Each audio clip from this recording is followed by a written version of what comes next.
नमस्कार, one India Hindi में आपका स्वागत है। मैं हूं राहुल पांडे।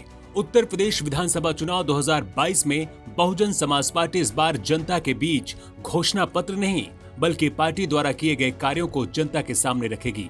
बसपा की राष्ट्रीय अध्यक्ष मायावती ने मंगलवार को पार्टी कार्यालय में प्रेस कॉन्फ्रेंस के दौरान 4 बार के अपने शासन कार्य में हुए कार्यों का पत्रक पेश किया है। मायावती ने कहा है कि ये पत्रक आम लोगों तक पहुंचाया जाएगा ताकि लोग ये समझ सकें कि बसपा किस तरह से अपना विकास कार्य करेगी।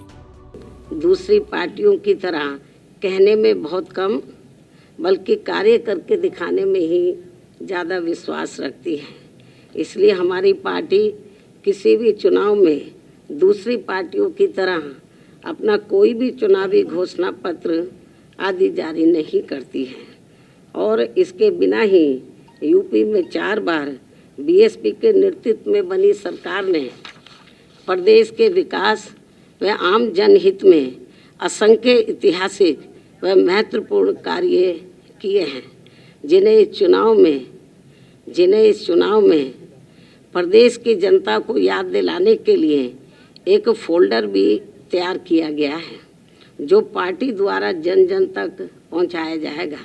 मायावती ने इस दौरान किसानों की भी बात की है। उन्होंने कहा है कि केंद्र सरकार ने 3 कृषि कानूनों को वापस ले लिए हैं, लेकिन सरकार को किसान संगठनों के साथ बैठक कर उनकी समस्याओं का भी समाधान करना चाहिए ताकि किसान लोग खुशी खुशी अपने घर वापस जा सकें और अपने काम पर लौटें। बसपा अध्यक्ष ने कहा है कि केंद्र सरकार को इस मामले को ज्यादा नहीं लटकाना चाहिए और मौजूदा वर्तमान भाजपा सरकार ने भी इतने कार्य नहीं किए हैं और इस फोल्डर में कोई विस्तार से जानकारी नहीं दी गई है, बल्कि जो मुख्य महत्वपूर्ण कार्य हैं उनका वर्णन किया गया है, तो ताकि ये जन जन तक ये मालूम हो जाए कि बीएसपी दूसरी पार्टियों की तरह कोई घोषणा पत्र आदि जारी नहीं करती है, कहने में कम कार्य करके दिखाने में ज़्यादा विश्वास रखती है। और ये हमने अपनी 4 बार की हुकूमत में ये सब करके दिखाया है।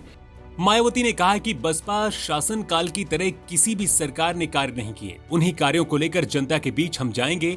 मायावती ने कहा हमारी पार्टी घोषणा पत्र नहीं जारी करती बल्कि करके दिखाने में विश्वास करती है।